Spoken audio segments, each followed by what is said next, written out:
పాపుని రక్షించడానికి ఆయన వచ్చారు. Jesus Christ came to this world to save sinners.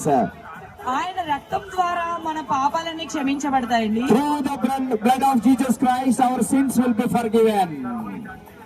మనం పాపాలు క్షమించబడితేనే మన పరలోక రాజ్యానికి చేరుకోగలుగుతాం. If our sins forgiven, then only we can enter into the kingdom of God.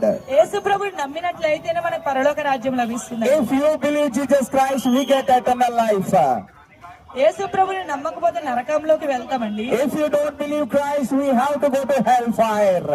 ఈ లోకంలో కొంచెం మంట మనకు అంటుకుంటేనే మనం తట్టుకోలేం కదా. In this world, if we get a small fire, if we touch with small fire, we trouble a lot.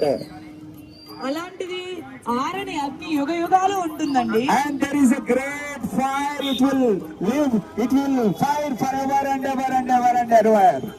అందుకే చెప్తున్నామండి, యేసయ్యని నమ్ముకోండి. That's why we are requesting you.